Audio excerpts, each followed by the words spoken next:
Alors, le t-shirt que j'exhibe aujourd'hui vous donne un petit indice sur l'endroit où nous sommes pour essayer le break le plus cinglé d'Audi, RS6. On en est maintenant à la 4e génération. Bienvenue dans les environs de Los Angeles, donc pardonnez la mine éventuellement un petit peu défaite dû à un décalage horaire quand même assez violent, pour essayer donc ce break de 600 chevaux, V8, biturbo, 4 roues motrices, 4 roues directrices. Et Audi est vraiment très fier du travail accompli sur cette auto en disant tout simplement que c'est le break de sport le plus sympa du moment. Et c'est vrai que les Allemands ont plutôt très bien bossé, notamment en termes de châssis, parce qu'on a quand même un monstre qui fait plus de 5 mètres, qui est pas très loin des 2 mètres de large, qui fait un poids de chalutier. Et ben malgré tout, on se retrouve avec une voiture, alors non, c'est vraiment pas du tout une ballerine, mais alors qui se comporte en virage de façon assez extraordinaire. J'ai profité d'être derrière un train de savate pour vous dire que le RS6 ne partage que 4 pièces en commun avec l'A6 avant classique.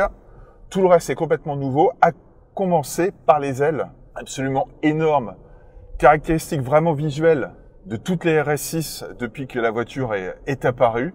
Donc la voiture fait 8 cm de plus en largeur qu'une A6 break, c'est quand même pas rien, et c'est pas simplement la carrosserie qui a été élargie, ce sont également les voies, pour évidemment conférer à la voiture davantage d'assises. Là aujourd'hui, on a une monte optionnelle de 22 pouces avec des pneus de 285 de large aux 4 coins, des freins gigantesques. Mais alors quand je dis gigantesques, mettez une énorme majuscule puisque frein carbone céramique, certes, et surtout à l'avant, on a des disques qui font 440 mm de large. Je vous laisse prendre une règle. Enfin déjà, il faut une grande règle pour vous rendre compte un peu de la taille de ces frisbees. C'est absolument énorme. Alors sont-ils efficaces ? Oui, mais le toucher de pédale pour le coup est assez particulier, avec notamment une attaque qui est jamais très constante. Donc il y a des fois, ça mord très fort dès qu'on pose le pied, donc c'est assez perturbant. Et d'autres fois, on se retrouve avec une course un petit peu plus classique, avec un dosage un peu plus facile à doser. Donc c'est pas encore complètement parfait en termes de feeling de freinage. Alors la voiture que j'ai à l'essai aujourd'hui est équipée de la suspension du châssis DRC optionnel. Et c'est vrai qu'il faut reconnaître que ce contrôle dynamique est plutôt très efficace, associé notamment aux roues arrière directrices. On se trouve avec une voiture qui, en dépit de son gabarit et de sa masse, se place extrêmement bien dans les virages. On n'a vraiment pas l'impression d'avoir une auto de ce gabarit-là. Attention néanmoins à ne pas forcer le trait, parce que, mine de rien, il y a quand même beaucoup de poids sur le train avant, et l'inscription au virage réclame d'être vraiment patiente, sous peine d'avoir un sous-virage assez disgracieux. Mais une fois qu'on a bien assimilé ça, on se retrouve avec une voiture qui est étonnamment dynamique. Alors on aurait voulu davantage de sonorité de la part du V8. C'est vrai que c'est un petit peu feutré. On s'y attendait, on va pas le cacher, mais on n'a pas le timbre musical, le caractère très enjoué des V8, notamment AMG. Et ça, c'est un petit peu dommage parce que dynamiquement, vraiment, ce RS6 fait du très bon boulot, avec une direction qui est très faiblement démultipliée. On a un tout petit peu plus de 2 tours de butée en butée. Donc pour le coup, on se retrouve vraiment à virevolter de virage en virage sur ces petites routes californiennes.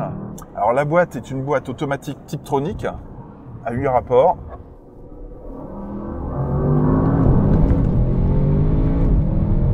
Alors le moteur, en effet, en termes de sonorité, on aurait voulu quelque chose de plus chantant.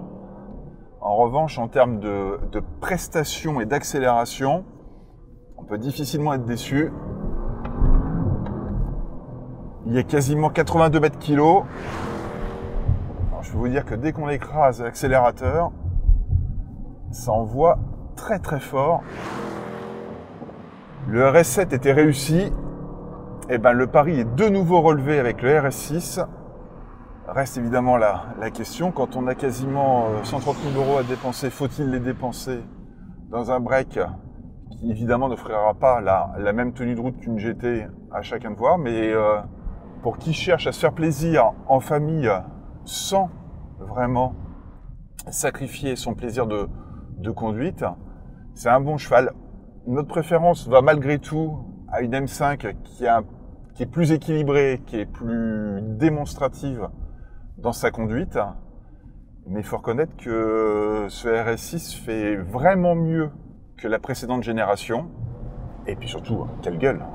Quelle gueule! À bientôt sur sportauto.fr.